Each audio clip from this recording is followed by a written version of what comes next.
차갑고 거친 아스팔트 위로 새벽 공기가 날카롭게 내려앉았다. 도시의 불빛은 아직 잠들어 있었고 고요만이 짙게 깔려 있었다. 바로 그 순간 대한민국의 모든 방송국과 신문사 그리고 온라인 커뮤니티가 일제히 폭발했다. 유명 아나운서 이지연 납치 사건. 소식은 삽시간에 전국의 안방을 강타하며 엄청난 충격을 안겨주었다.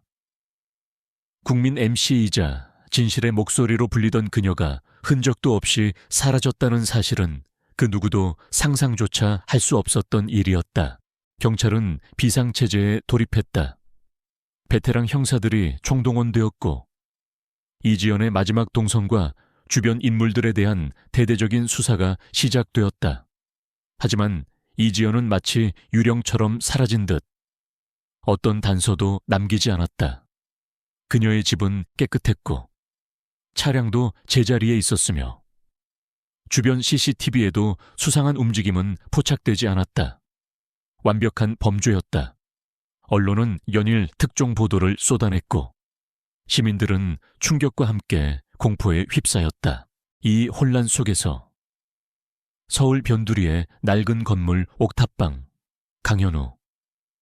한때는 경찰청 특수수사팀의 에이스였지만 지금은 쓸쓸한 개인 탐정으로 살아가는 남자가 커피잔을 든 채 TV 화면을 응시하고 있었다. 그의 얼굴에는 무심함이 묻어 있었지만 그의 눈빛은 화면 속 이지연의 사진에 고정되어 있었다. 유명 아나운서 납치 사건 챗. 그는 혀를 차며 커피를 한 모금 마셨다. 바로 그때 옥탑방 문이 요란하게 두드려졌다. 문을 열자 이지연 아나운서의 소속사 대표이자 그녀의 오랜 친구인 박민철이 초췌한 얼굴로 서 있었다. 그의 눈은 붉게 충혈되어 있었고 손은 미세하게 떨리고 있었다. 강현우 씨, 제발 좀 도와주십시오. 박민철의 목소리는 절박했다. 경찰은 아무것도 알아내지 못하고 있습니다. 이지연이 너무 걱정됩니다. 현우는 그를 안으로 들였다. 박민철은 거친 숨을 몰아쉬며 현우에게 서류 봉투 하나를 건넸다.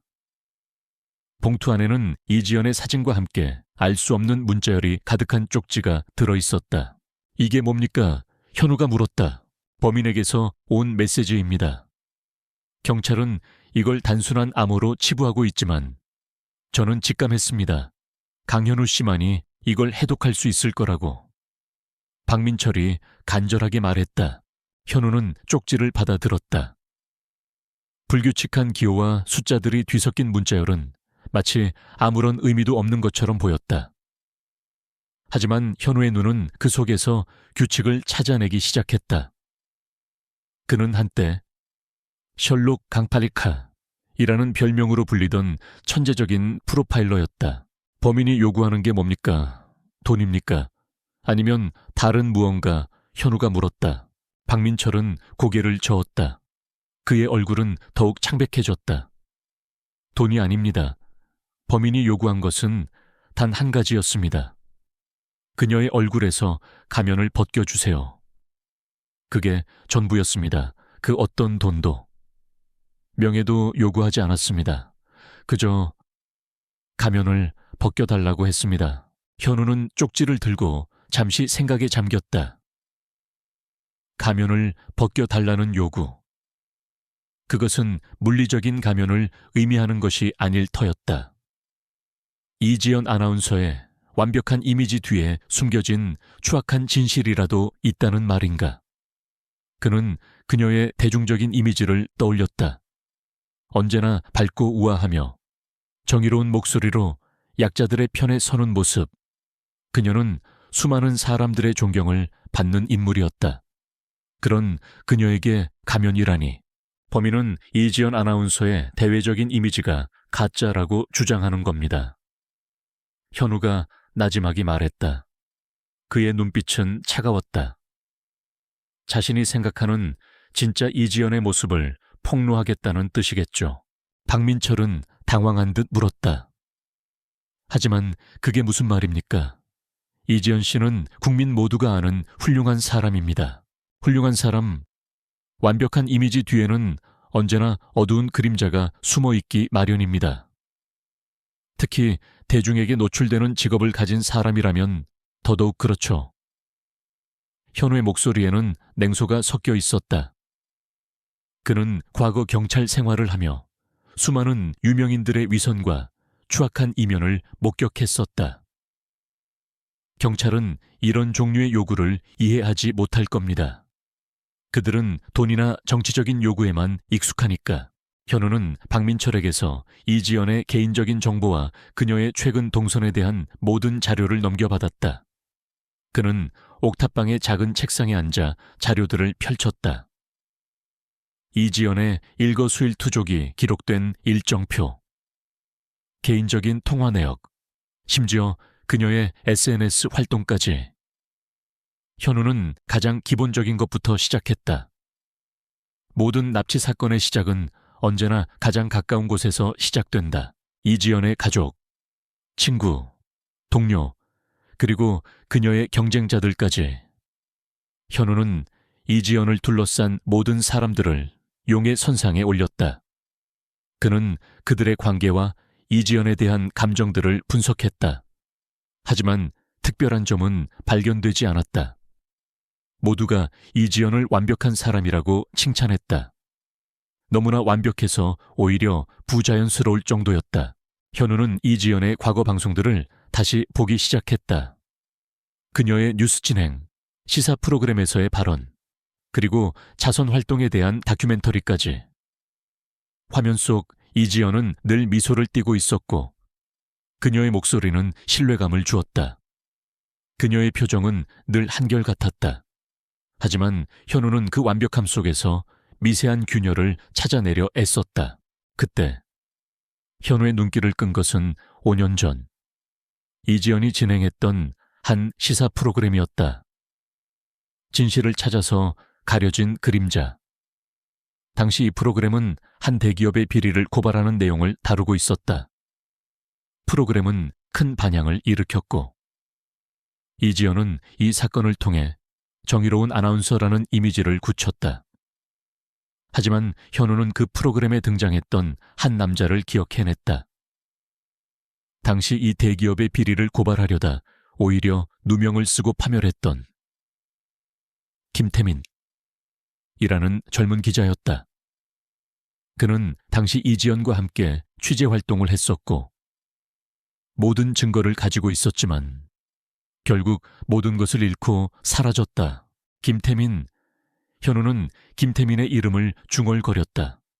그의 직감은 이 사건이 김태민과 관련이 있을 것이라고 강력하게 경고했다. 어쩌면 가면의 진짜 의미는 이지연이 대중에게 보여주는 완벽한 이미지가 아니라 그녀가 침묵하거나 은폐했던 진실과 관련된 것일 수도 있었다. 그리고 그 진실의 희생양이 바로 김태민이었을지도 모른다는 생각이 현우의 뇌리를 스쳤다. 현우는 김태민에 대한 정보를 찾아보기 시작했다. 그의 행방은 묘연했다. 언론에서는 그가 비리 사건 이후 정신적인 충격으로 은둔했다고 보도했지만 현우는 그보다 더 깊은 진실이 숨겨져 있을 것이라고 예상했다. 그는 김태민의 가족과 지인들을 찾아 나섰다. 하지만 그들 모두 김태민에 대한 언급을 꺼렸다. 마치 김태민의 이름 자체가 금기어라도 되는 듯했다. 수소문 끝에 현우는 김태민의 유일한 혈육인 여동생 김미나를 찾아냈다. 김미나는 초췌한 얼굴에 피로에 지쳐 보였다. 그녀는 오빠의 이름만 들어도 몸서리를 쳤다. 현우는 조심스럽게 이지연 아나운서의 납치 사건과 가면에 대한 이야기를 꺼냈다. 가면, 그게 무슨 뜻입니까? 김미나가 떨리는 목소리로 물었다. 그녀의 눈빛에는 깊은 슬픔과 함께 알 수 없는 분노가 서려 있었다. 저는 이 사건이 5년 전 오빠의 사건과 관련이 있을 것이라고 생각합니다. 현우가 조심스럽게 말했다. 김미나의 얼굴은 하얗게 질렸다. 그녀는 주먹을 꽉 쥐었다. 이지연. 그 여자는 악마입니다. 우리 오빠를 파멸시킨 악마라고요. 그녀의 목소리는 격앙되어 있었다. 오빠는 그 여자 때문에 모든 것을 잃었습니다. 명예도, 가족도, 심지어 자신의 삶까지도. 현우는 김미나의 이야기를 들으며 충격에 휩싸였다. 김태민은 이지연과 함께 대기업 비리를 취재했지만 결정적인 순간에 이지연은 돌변하여 김태민에게 모든 죄를 뒤집어 씌웠다는 것이다. 이지연은 자신의 명성을 위해 김태민을 희생시켰고 김태민은 누명을 쓰고 감옥에 갔다. 출소 후 그는 모든 것을 잃고 폐인이 되어 세상을 떠났다는 것이 김미나의 증언이었다. 이지연은 자신의 명성을 위해 우리 오빠를 이용하고 버렸습니다. 그녀의 얼굴에 씌워진 가면은 바로 그 위선과 거짓입니다. 김미나가 울부짖었다. 범인이 오빠의 한을 풀어주려는 것일지도 모릅니다. 오빠는 늘 이지연의 가면을 벗기고 싶어 했습니다. 현우는 이지연 아나운서의 완벽한 이미지 뒤에 이런 추악한 진실이 숨겨져 있을 줄은 상상도 하지 못했다. 국민 MC여의 이중적인 얼굴, 그리고 그로 인해 파멸한 한 남자의 삶. 현우는 직감했다. 이지연을 납치한 범인은 바로 김태민의 복수를 하려는 자, 혹은 김태민과 깊은 관련이 있는 자일 것이라고. 그리고 그는 이지연의 가면을 벗겨 세상의 진실을 폭로하려 하고 있었다. 현우는 이제 단순한 납치 사건이 아닌 거대한 복수극의 소용돌이 속으로 발을 들여놓게 된 것이다. 김미나의 절규는 강현우의 귓게 맴돌았다. 이지연 아나운서의 완벽한 이미지 뒤에 숨겨진 추악한 진실, 한 남자의 삶을 파멸로 이끈 위선과 배신. 현우는 자료를 든 채 옥탑방의 낡은 의자에 깊숙이 몸을 묻었다. 그의 눈앞에는 이지연의 환한 미소와 그녀의 이름만으로도 고통스러워하는 김미나의 얼굴이 교차했다. 이번 사건은 단순한 납치가 아니었다. 그것은 복수극이자 가면을 쓴 정의를 향한 처절한 외침이었다. 현우는 사건의 본질을 파악하기 위해 김태민의 과거를 더욱 깊이 파고들었다. 5년 전 그가 이지연과 함께 취재했던 대기업 비리 사건은 당시 사회를 뒤흔들었던 초대형 스캔들이었다. 진실을 찾아서 가려진 그림자. 현우는 해당 프로그램의 모든 자료를 다시 찾아보았다. 방송은 이지연 아나운서의 날카로운 질문과 김태민 기자의 끈질긴 취재력을 부각시켰다. 하지만 방송의 마지막 부분, 결정적인 증거가 사라지고 김태민이 모든 죄를 뒤집어쓰는 과정은 너무나 모호하게 처리되어 있었다. 마치 누군가 의도적으로 정보를 은폐한 것처럼. 현우는 당시 사건을 담당했던 경찰과 검사들을 찾아갔다. 그들은 하나같이 김태민이 증거를 조작하려 했다고 주장하며 사건이 이미 종결된 사안이라고 선을 그었다. 그들의 태도에서 현우는 묘한 위압감과 회피를 느꼈다. 마치 보이지 않는 손이 그들의 입을 막고 있는 듯했다. 현우는 직감했다. 이지연뿐 아니라 그녀의 뒤에는 더 거대한 그림자가 드리워져 있다는 것을. 그림자, 즉 김태민을 파멸시킨 진짜 배우가 존재할지도 모른다는 의심이 현우의 머릿속을 강타했다. 그는 이지연의 가면이 단순히 그녀 자신의 위선뿐 아니라 그녀가 속한 거대한 시스템의 위선을 상징하는 것일 수 있다고 생각했다. 대기업 진숭의 비리, 권력자들의 개입, 그리고 그 모든 것을 은폐하려 했던 이지연의 선택. 현우는 문득 이지연을 납치한 범인이 김태민의 유일한 친구이자 당시 대기업 비리 사건의 내부 고발자였던 박선우 일지도 모른다고 생각했다. 박선우 역시 사건 이후 모든 것을 잃고 자취를 감춘 인물이었다. 그는 김태민을 누구보다 아끼고 따랐던 사람이었다. 현우는 김태민이 마지막으로 남긴 기록들을 찾아보기 시작했다. 그는 김민에게서 김태민이 사용했던 낡은 노트북을 건네받았다.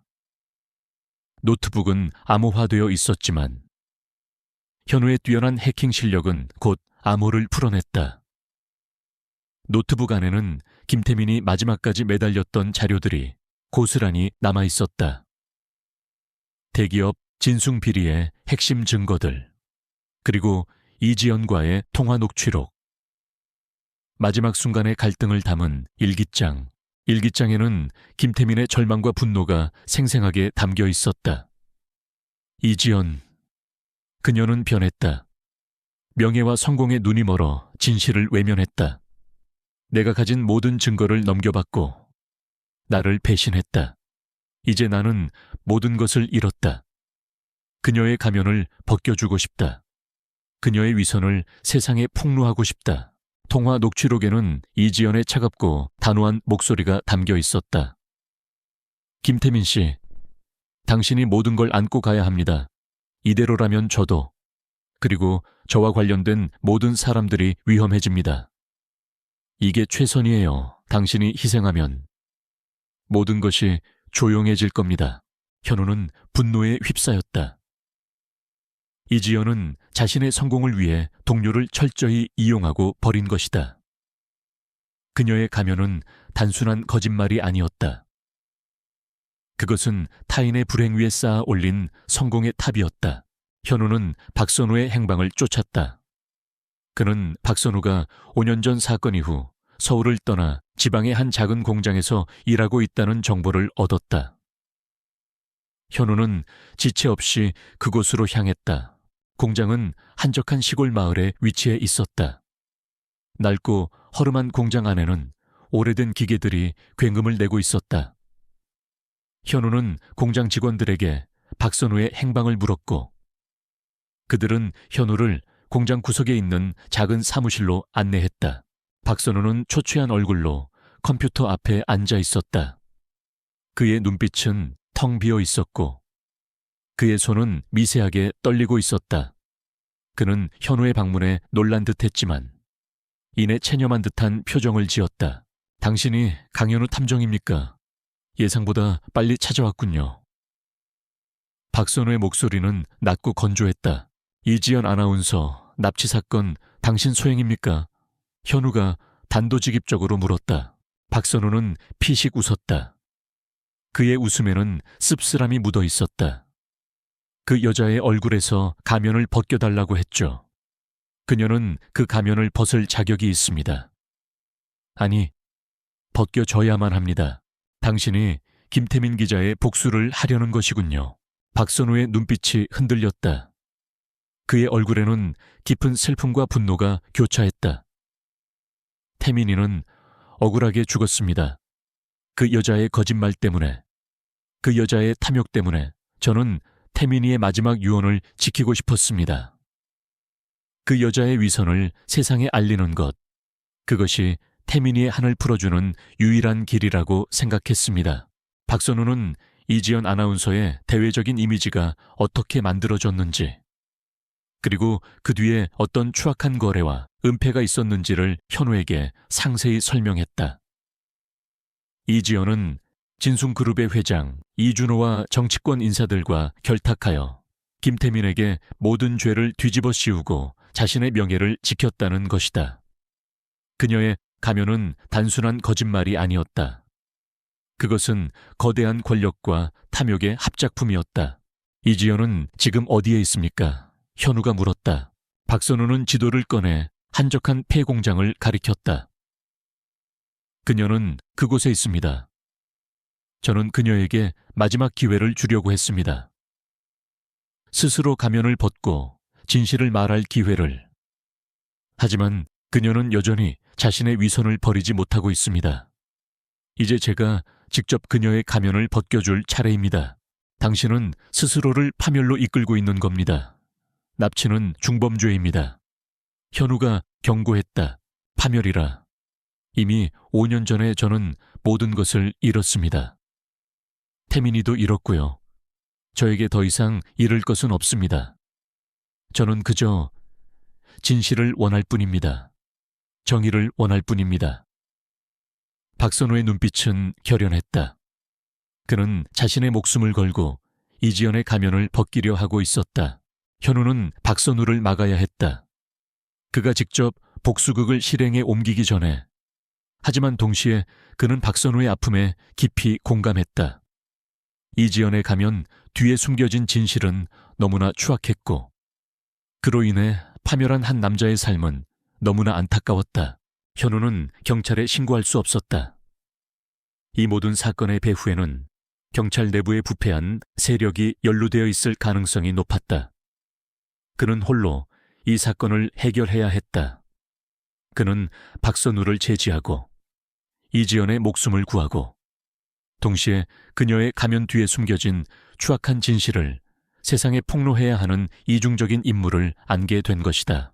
현우는 박선우가 가지고 있던 이지연의 납치 현장 동영상을 넘겨받았다. 동영상 속에서 이지연은 결박된 채 공포에 질린 표정을 짓고 있었다. 박선우는 그녀에게 계속해서 가면을 벗어라 라고 요구했다. 그리고 동영상에는 이지연이 과거 대기업 비리를 은폐하는 데 사용했던 결정적인 증거들이 편집되어 있었다. 박선우는 이 동영상을 특정 시간에 언론에 공개할 예정이었다. 이 동영상이 공개되면 이지연의 모든 것이 끝장날 겁니다. 박선우가 말했다. 하지만 저는 이것이 태민이의 마지막 바람이라고 생각합니다.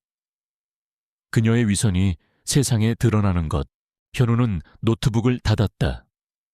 그는 이지연을 구해야 했지만 그녀의 죄까지 덮어줄 수는 없었다. 그는 진실을 밝히고 정의를 실현해야 했다. 그리고 이 모든 복수극을 멈춰야 했다. 시간은 그를 기다려주지 않았다. 현우는 지체 없이 낡은 공장을 향해 발걸음을 옮겼다. 그곳에서 그는 가면을 둘러싼 마지막 싸움을 시작해야 했다. 낡은 공장의 철문이 삐로아이한 지독한 소리를 내며 고요한 밤의 정막을 갈랐다. 안쪽에서는 곰팡내와 녹슨 금속 냄새가 뒤섞여 답답한 공기를 만들어냈다. 강현우는 들어서며 휴대폰에 손전등 불빛으로 낡고 먼지 쌓인 기계들을 비추었다. 그는 박선우가 여기에 있으며 그와 함께 이 쓰라린 복수극에 붙잡힌 인질, 이지연이 있다는 것을 알고 있었다. 박선우 나와라. 현우가 목소리를 높여 부르자 그의 목소리는 넓은 공장 안에 울려 퍼졌다.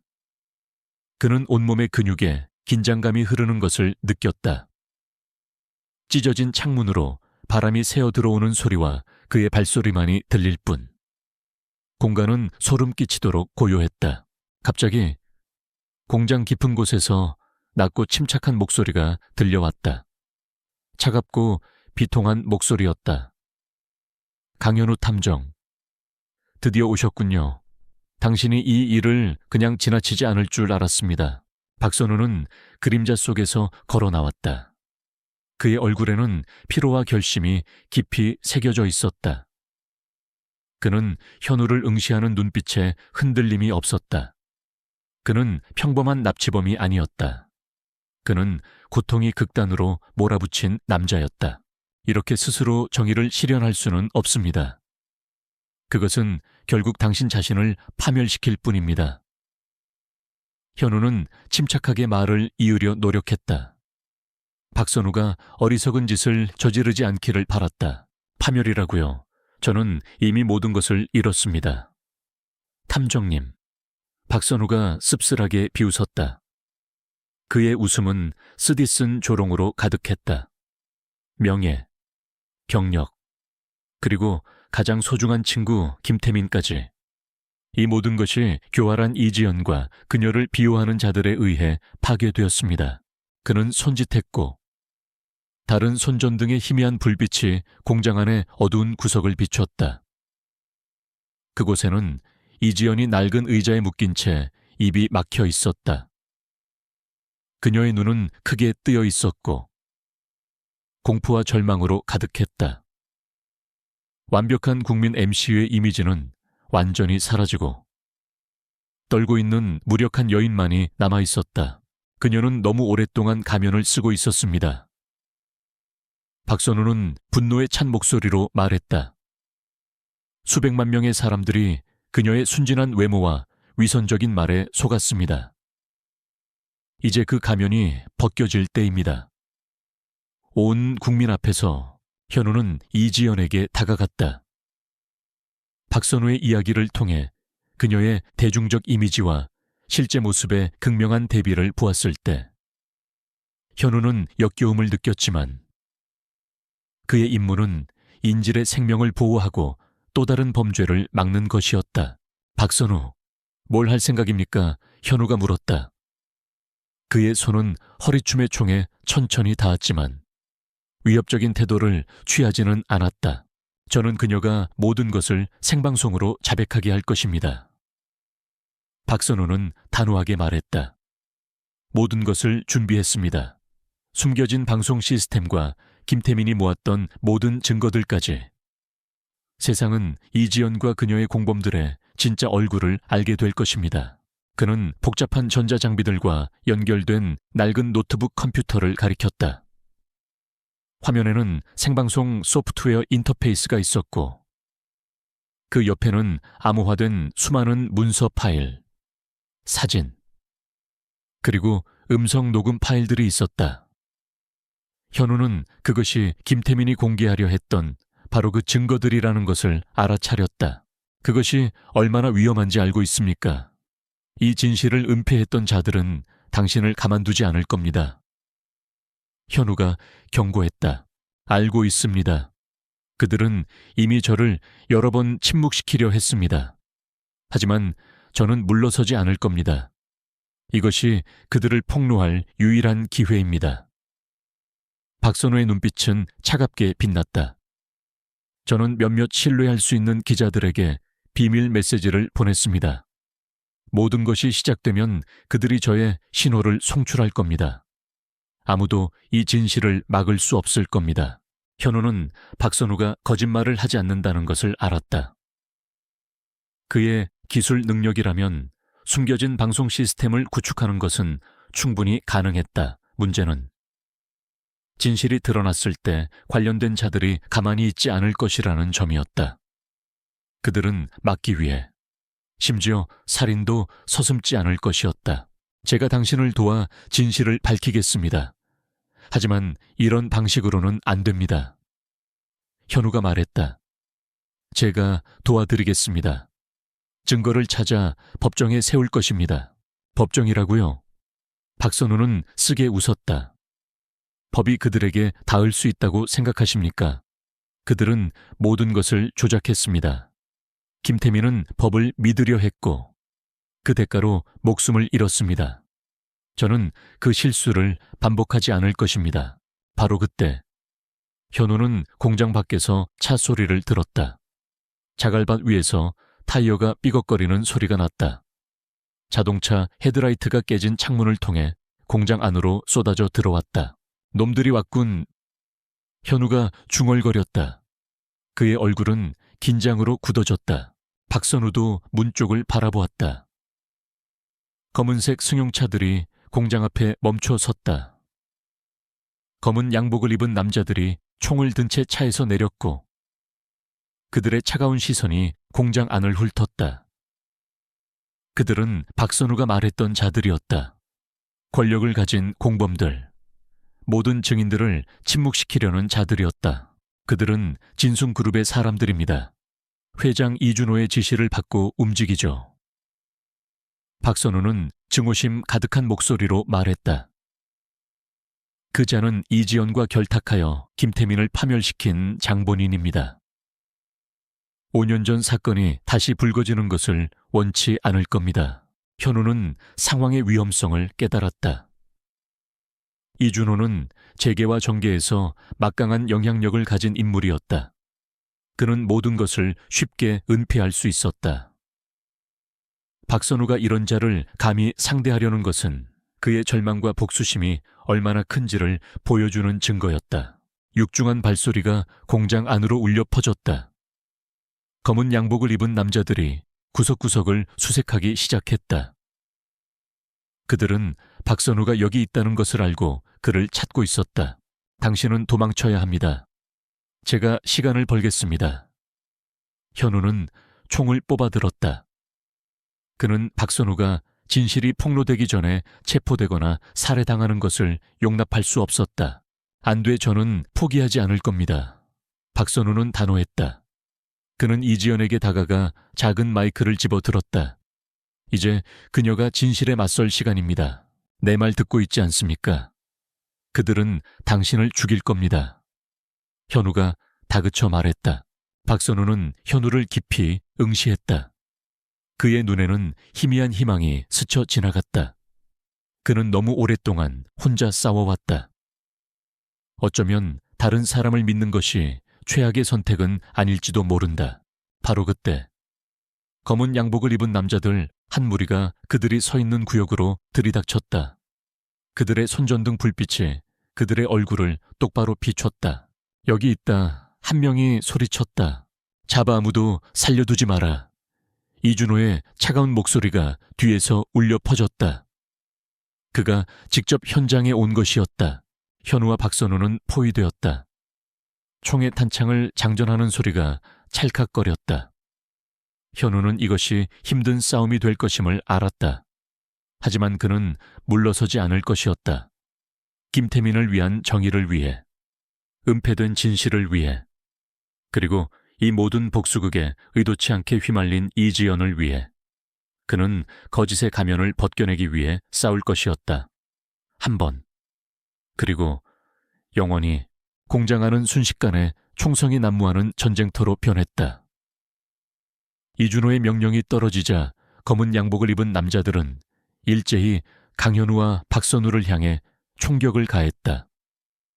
이들은 진순그룹이 고용한 정예 용병들이었고 그들의 움직임은 조직적이고 냉혹했다. 그들은 어떤 증인도 살려둘 생각이 없었다. 현우는 몸을 날려 날아오는 총알을 피하고 낡은 기계 뒤에 몸을 숨겼다. 그는 권총을 겨누고 용병들을 향해 방역했다. 그의 사격은 정확하고 치명적이었지만 적의 수는 압도적이었다. 그는 한때 특수수사팀의 에이스였던 자신의 실력을 유감없이 발휘하며 적들을 제압해 나갔다. 탕탕 하는 총성이 공장 안을 가득 채웠다. 용병들은 현우의 예상치 못한 저항에 당황한 듯했지만 그들의 공격은 멈추지 않았다. 박선우는 현우의 어무 아래 재빨리 방송 장비를 점검했다. 그의 손은 빠르게 움직였고 그의 눈은 노트북 화면에 고정되어 있었다. 그는 이지연에게 마이크를 들이밀었다. 이지연은 공포에 질린 채 몸을 떨고 있었다. 그녀의 눈에서는 눈물이 흘러내렸다. 이제 모든 것을 말해야 합니다. 이지연 씨, 당신이 저지른 모든 죄를, 김태민 기자에게 당신이 어떤 짓을 했는지. 박선우의 목소리는 차분했지만 그 안에는 깊은 분노가 서려 있었다. 이지연은 고개를 저었다. 그녀는 입을 열 수 없었다. 그녀의 입술은 바싹 말라 있었고 그녀의 목소리는 나오지 않았다. 그녀는 자신이 지금 어떤 상황에 처해 있는지 깨달았다. 그녀의 완벽했던 삶이 한순간에 무너져 내리는 순간이었다. 그때 이준호가 경비원들을 뚫고 현우와 박선우가 있는 곳으로 다가왔다. 그의 얼굴에는 차가운 미소가 걸려 있었다. 그의 뒤에는 박도준, 이준호의 그림자처럼 움직이는 잔혹한 살인마가 서 있었다. 박도준의 눈빛은 살기로 가득했고 그의 손에는 소음기가 장착된 권총이 들려 있었다. 그는 진순그룹의 모든 더러운 일을 처리하는 해결사였다.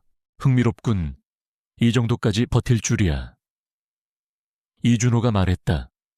그의 목소리에는 비웃음이 섞여 있었다. 하지만 당신들의 어리석은 시도는 여기서 끝날 것이다.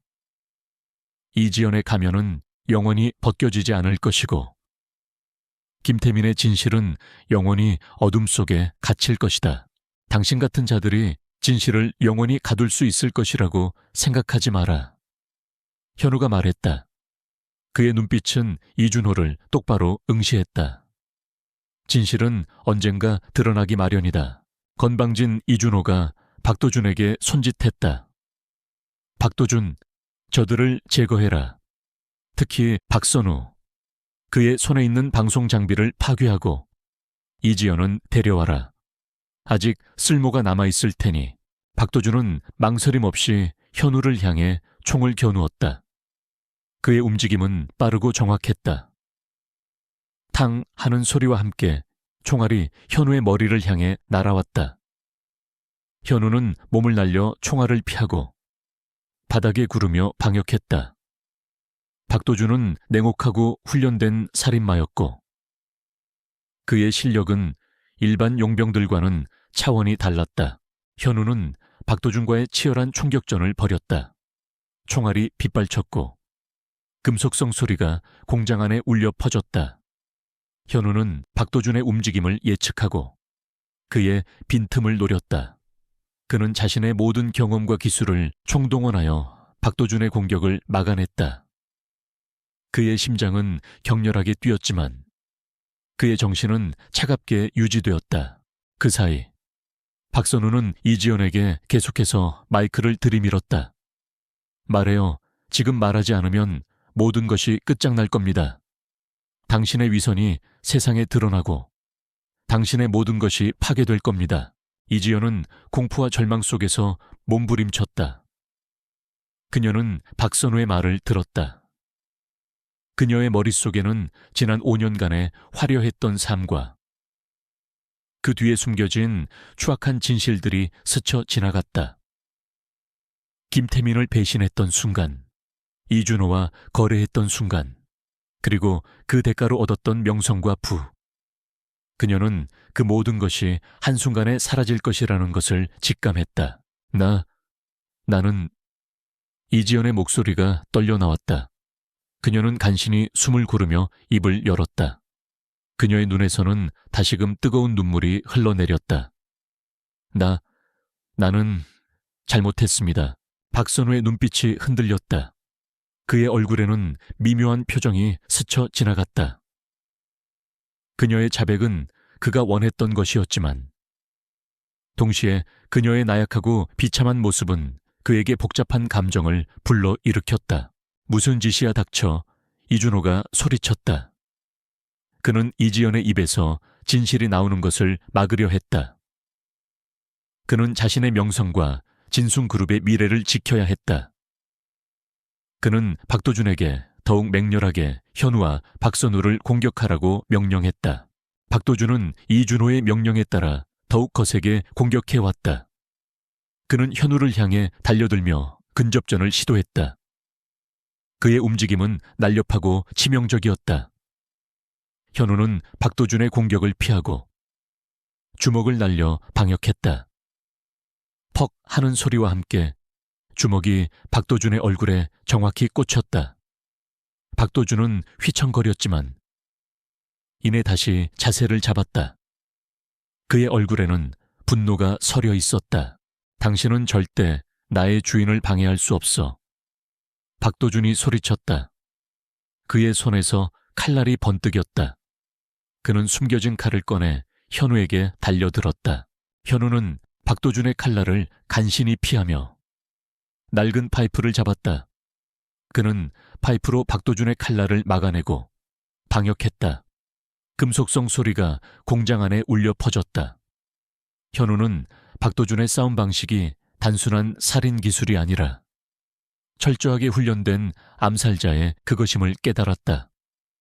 그는 쉽지 않은 상대였다. 그때 박선우는 마지막 순간을 놓치지 않았다. 그는 이지연의 떨리는 목소리를 녹음기에 담았고 동시에 노트북에 저장된 김태민의 모든 증거 자료들을 언론에 전송하기 시작했다. 그의 손은 떨렸지만 그의 눈빛은 확고했다. 지금이다 모든 것을 송출한다. 박선우가 외쳤다. 그의 손가락이 마지막 엔터키를 눌렀다. 순식간에 전 세계의 온라인 커뮤니티와 뉴스 채널들은 이지연 납치 사건의 새로운 소식으로 도배되기 시작했다. 이지연의 떨리는 자백 목소리와 함께 김태민 기자가 목숨을 걸고 수집했던 진순그룹의 비리 증거들이 쏟아져 나왔다. 은폐되었던 진실이 마침내 세상에 그 추악한 얼굴을 드러냈다. 이지연의 완벽했던 국민 MC 이미지는 순식간에 산산조각났다. 그녀의 팬들은 충격과 배신감에 휩싸였고 언론은 연일 특종 보도를 쏟아냈다. 진숭그룹의 비리 또한 낱낱이 폭로되었고 이준호 회장은 순식간에 대중의 공적이 되었다. 그의 주가 또한 폭락하기 시작했다. 이준호는 자신의 눈앞에서 벌어지는 상황에 경악했다. 그의 얼굴은 분노와 절망으로 일그러졌다. 안 돼 막아, 당장 막으란 말이야. 그는 미친 듯이 소리쳤지만 이미 늦었다.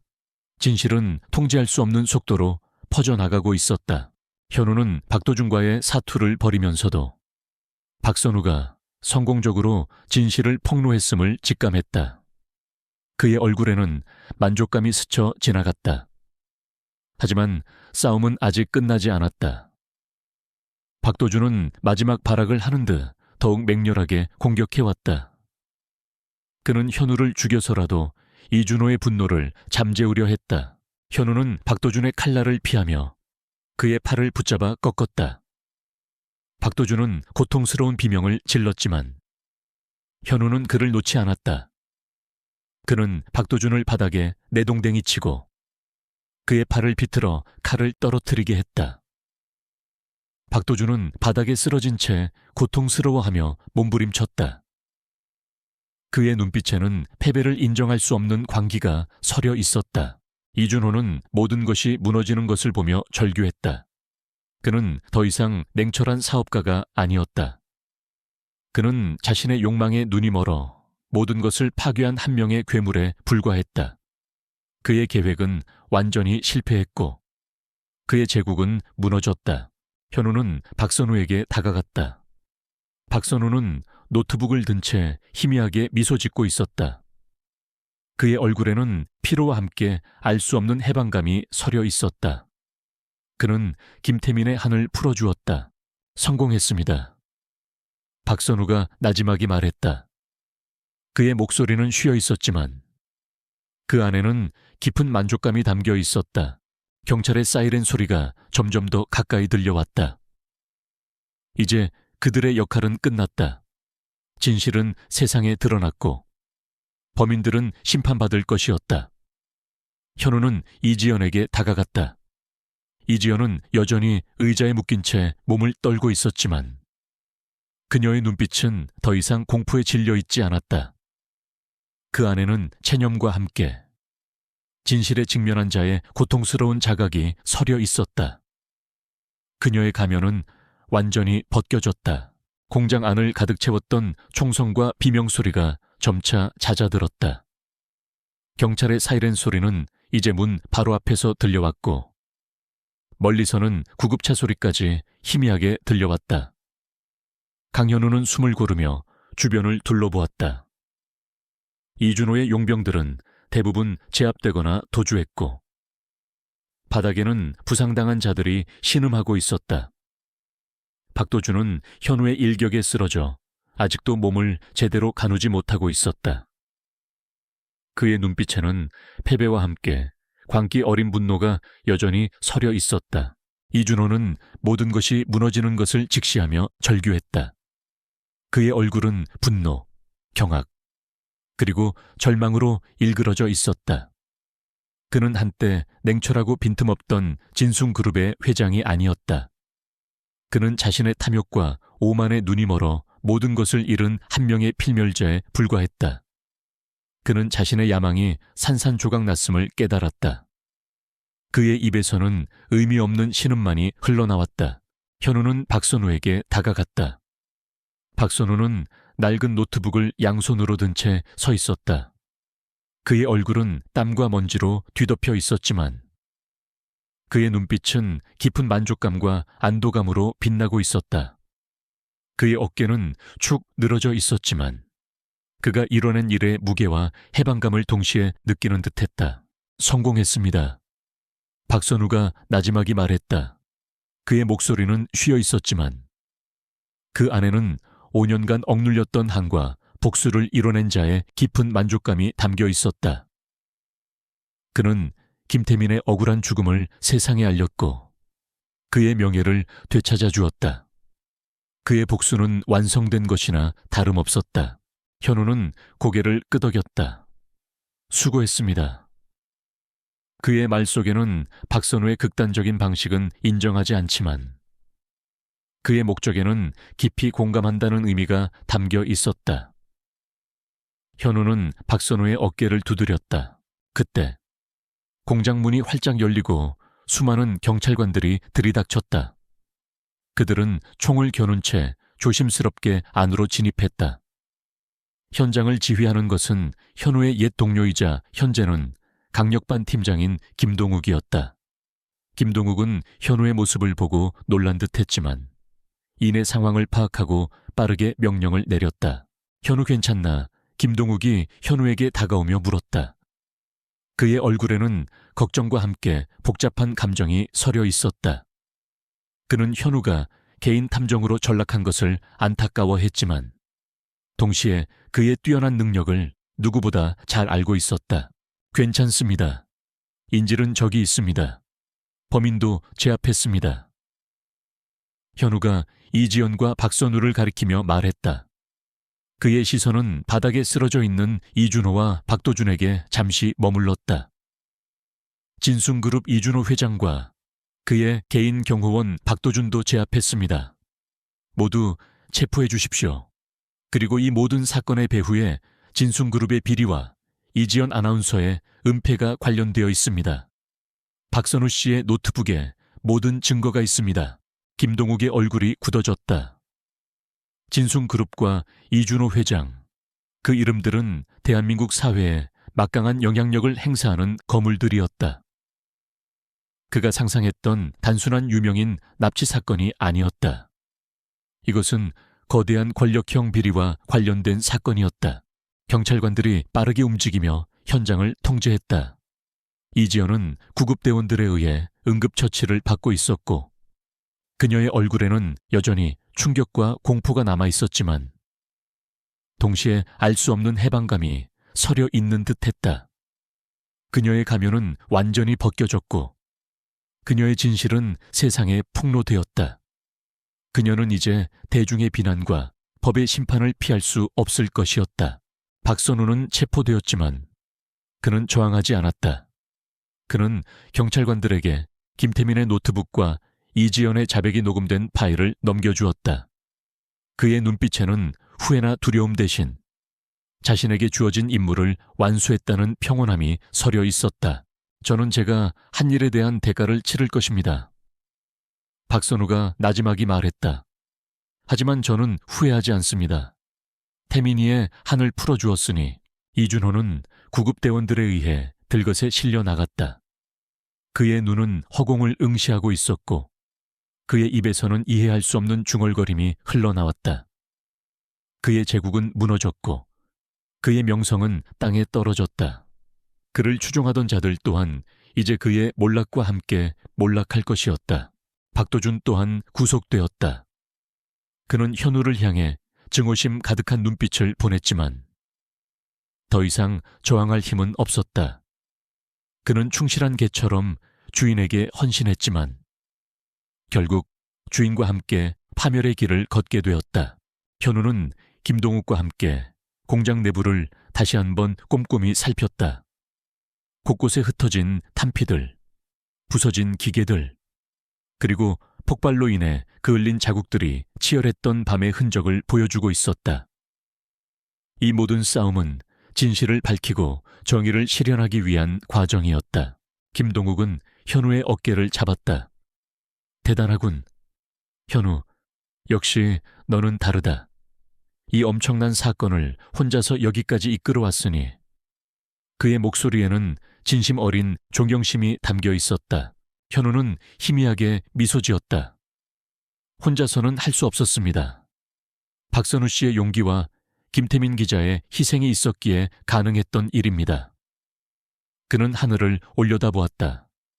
새벽 하늘은 여전히 어두웠지만 저 멀리서 희미하게 동이 트기 시작하는 듯 했다.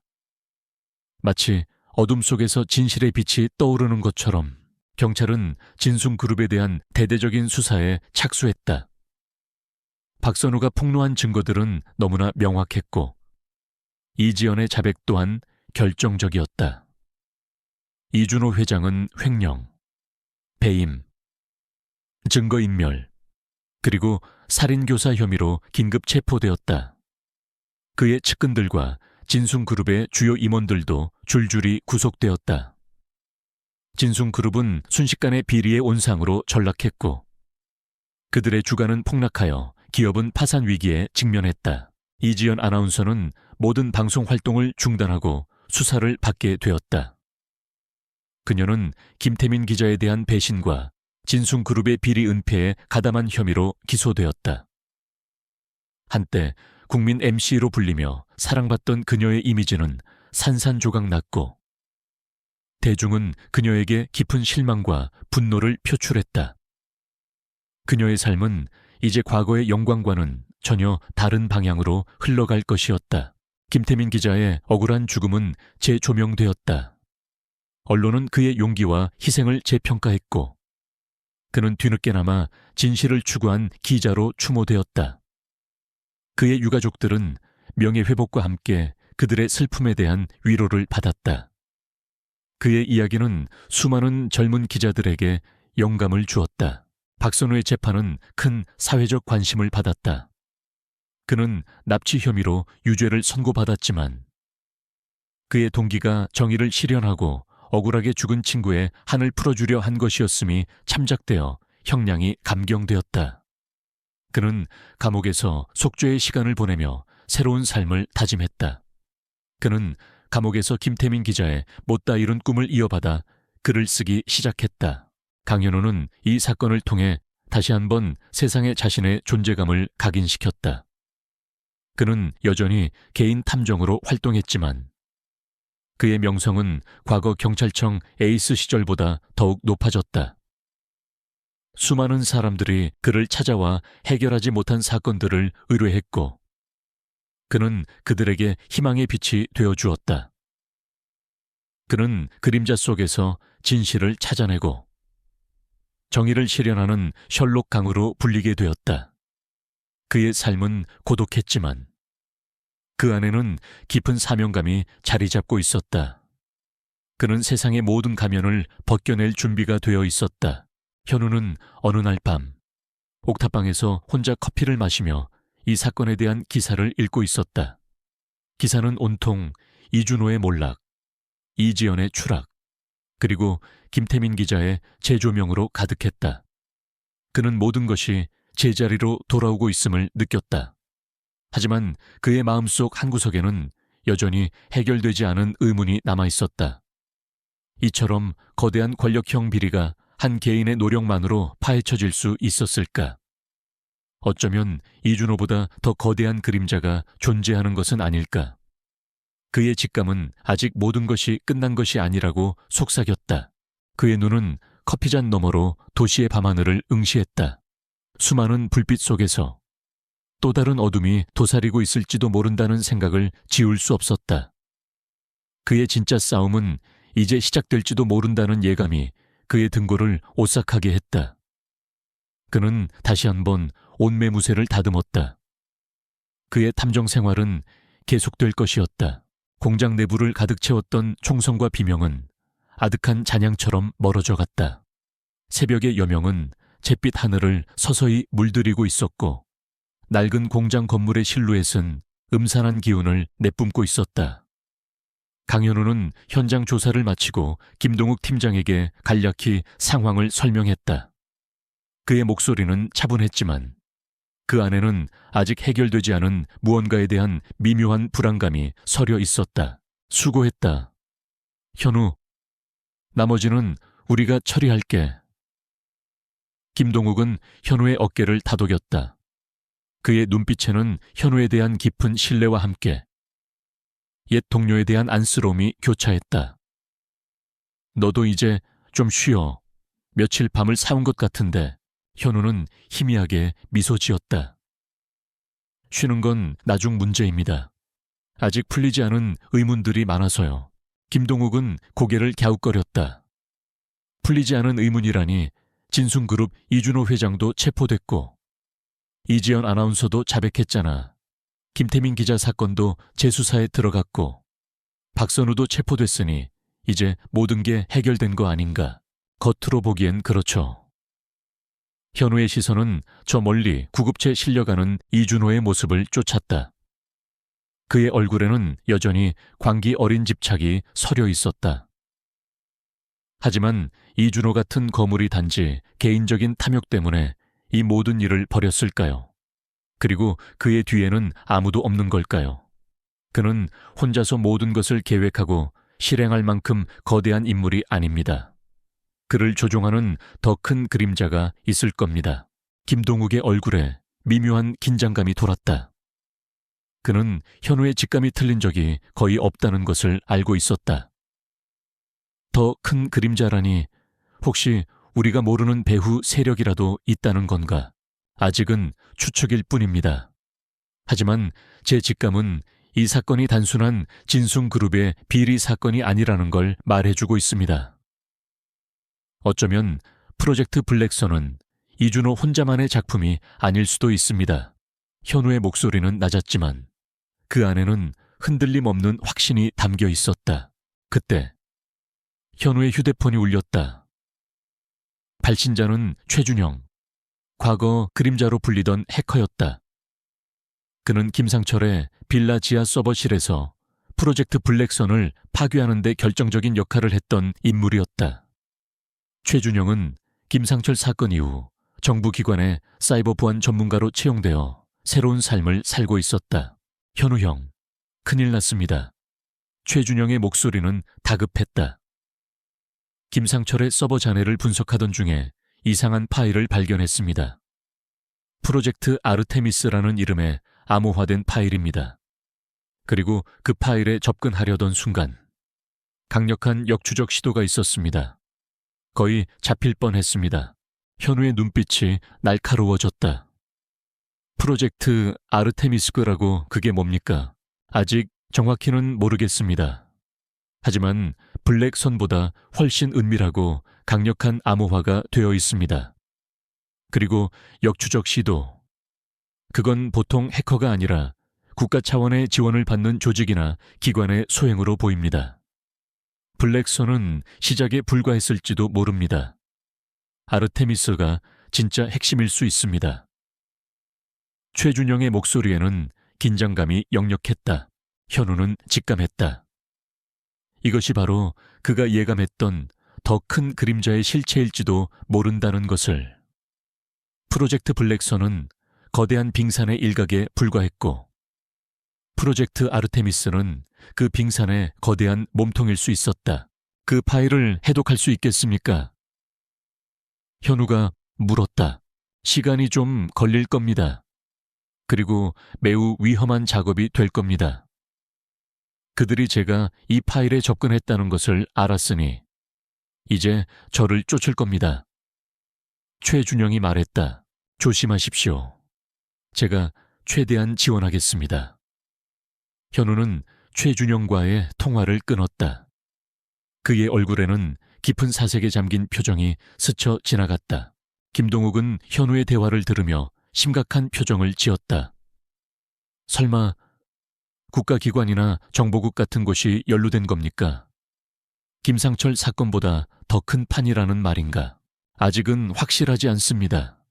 하지만 가능성은 있습니다. 현우는 공장 내부를 다시 한번 둘러보았다. 이지연의 납치 사건은 그저 거대한 퍼즐의 한 조각에 불과했을지도 모른다. 현우는 이 사건을 단순한 납치 사건으로 종결시키지 않을 것이라고 다짐했다. 그는 진실의 끝까지 파고들 것이다. 프로젝트 아르테미스가 무엇이든, 누가 그 배후에 있든, 그는 그것의 실체를 파헤칠 것이었다. 그의 사명감은 그 어느 때보다 강하게 불타올랐다. 며칠 후, 이지연의 재판이 시작되었다. 언론의 뜨거운 관심 속에서 그녀는 김태민 기자에 대한 배신과 진숭그룹의 비리 은폐에 가담한 혐의로 유죄를 선고받았다. 그녀의 아름다운 가면은 완전히 벗겨졌고 그녀의 과거의 영광은 한순간에 사라졌다. 대중은 그녀에게 등을 돌렸고 그녀의 이름은 위선과 배신의 대명사가 되었다.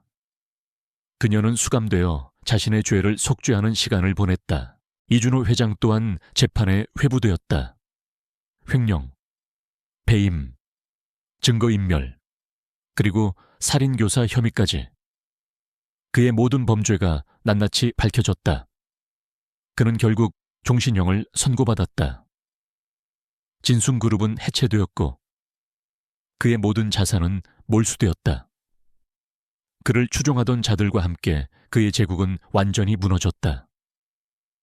사회는 이 사건을 통해 권력형 부패와 기업의 탐욕에 대한 경각심을 가지게 되었다. 김태민 기자의 명예는 완전히 회복되었다. 그는 용기 있는 기자로 추모되었고 그의 희생은 헛되지 않았음이 증명되었다. 그의 유가족들은 깊은 위로를 받았다. 그의 이야기는 수많은 젊은이들에게 진실을 추구하는 용기를 심어주었다. 박선호는 납치 혐의로 유죄를 선고받았지만 그의 동기가 김태민의 억울한 죽음을 밝히고 정의를 실현하려 한 것이었음이 참작되어 형량이 감경되었다. 그는 감옥에서 속죄의 시간을 보내며 김태민 기자의 못다 이룬 꿈을 이어받아 글을 쓰기 시작했다. 그는 자신의 행동이 옳았다고 믿었지만 동시에 그 과정에서 타인의 자유를 침해한 것에 대한 깊은 반성을 했다. 아테나의 존재는 유엔과 국제 인권단체의 보호를 받게 되었다. 그녀는 인간 사회에서 벗어나 자연 속에서 자신의 삶을 살아가게 되었고 과학기술의 오용으로 인한 비극적인 사례로 기록되었다. 이민주는 생명윤리 연구에 헌신하며 아텐에게 속죄하려 노력했다.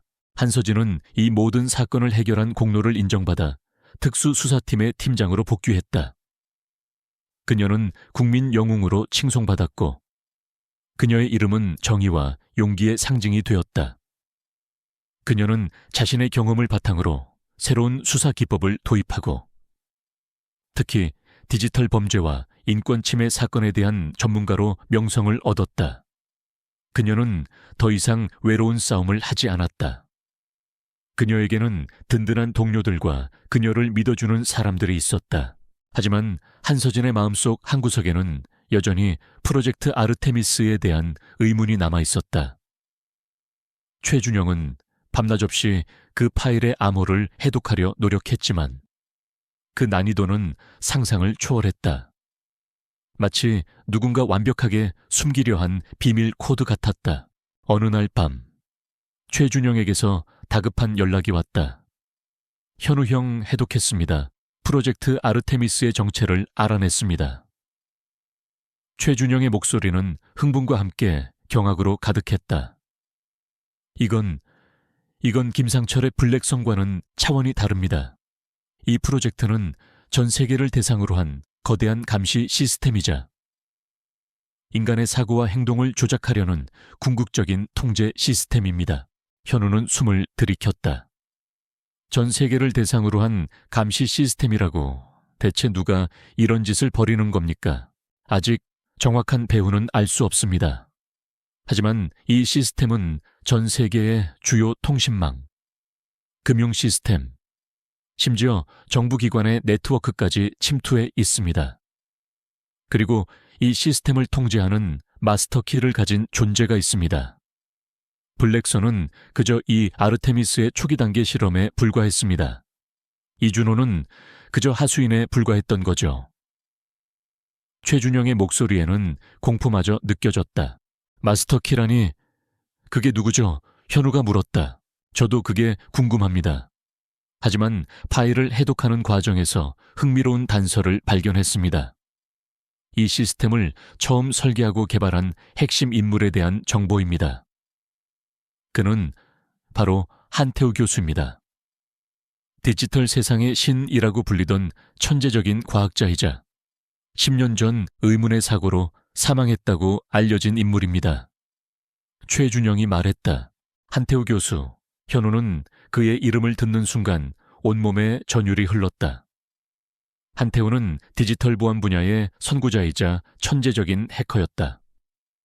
그는 10년 전 자신의 연구실에서 발생한 폭발 사고로 사망했다고 알려져 있었고, 그의 죽음은 당시 큰 충격을 주었다.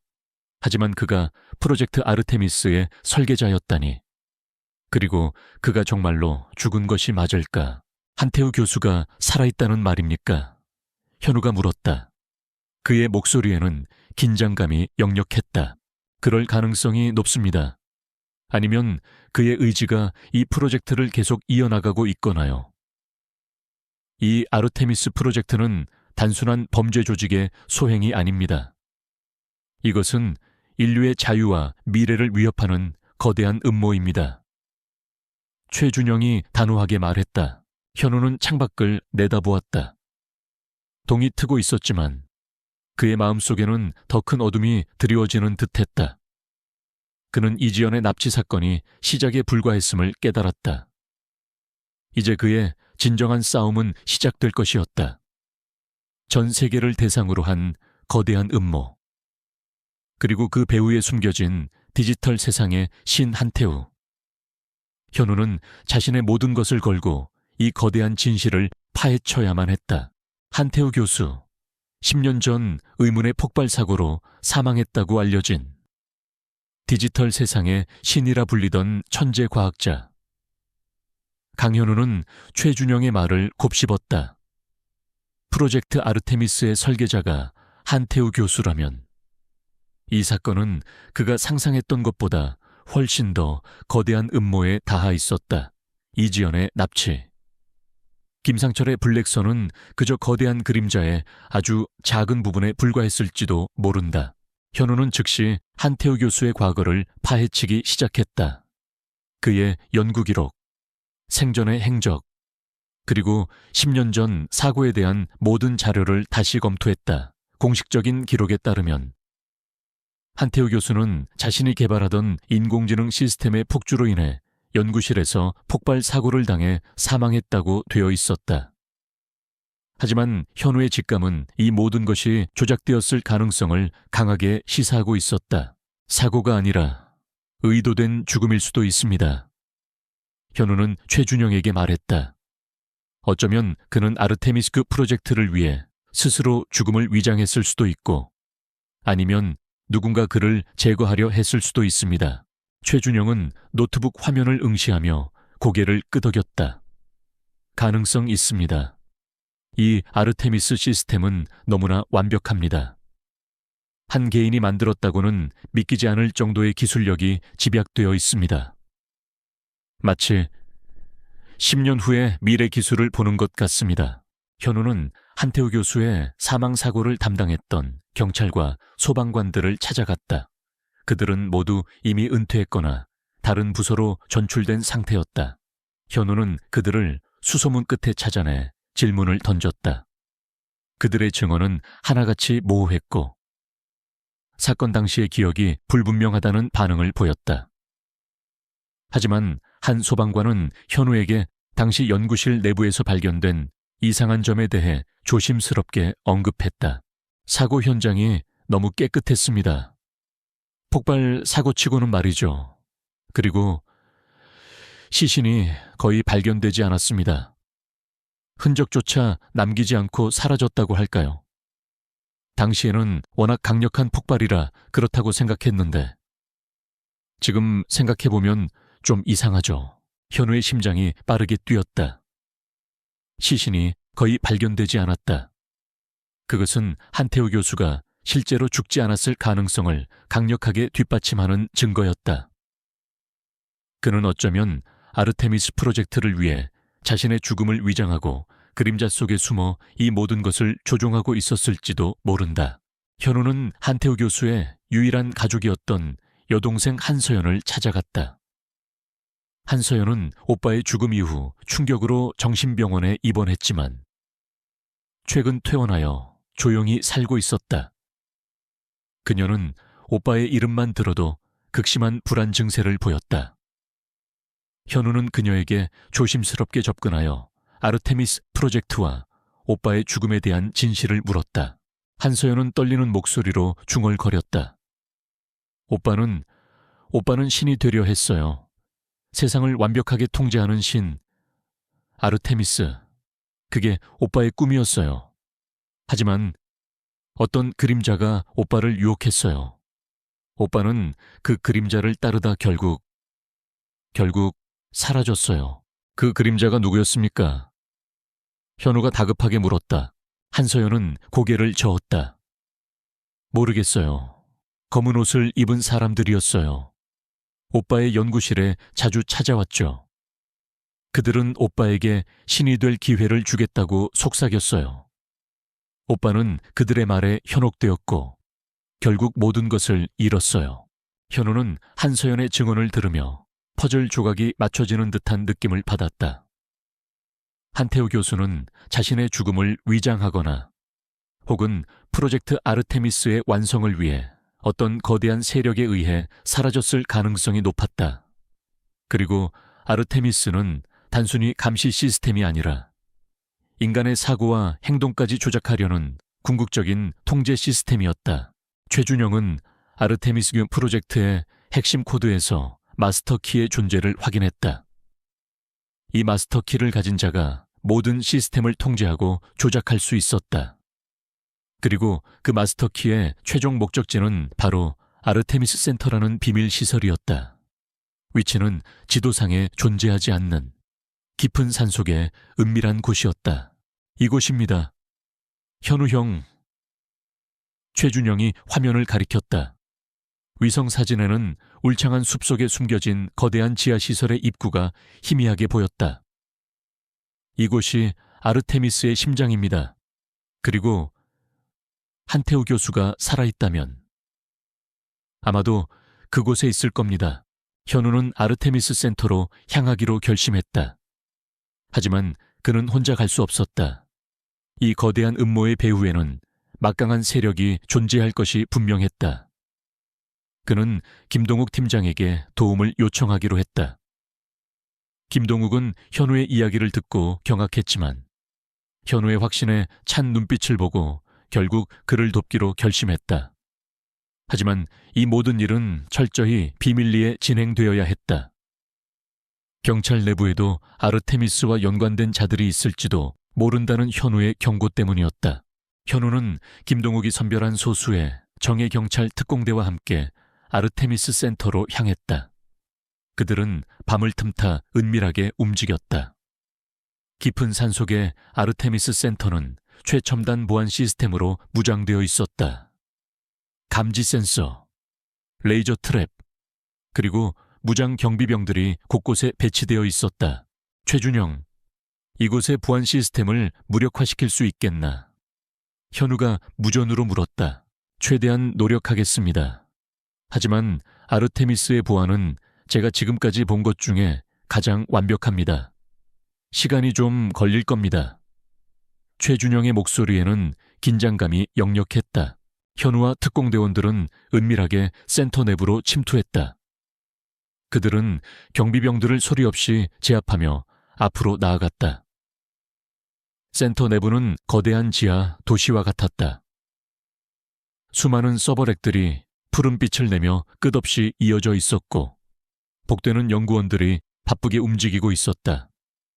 이 모든 것이 인류의 사고와 행동을 통제하려는 거대한 음모의 심장이었다. 그들은 센터의 가장 깊숙한 곳, 아르테미스 제어실이라는 곳에 도달했다. 제어실 문은 거대한 금고문처럼 보였고 강력한 전자 잠금 장치로 봉인되어 있었다. 여기입니다. 현우 형, 마스터키가 이곳에 있을 겁니다. 그리고 한태우 교수도요. 최준영이 말했다.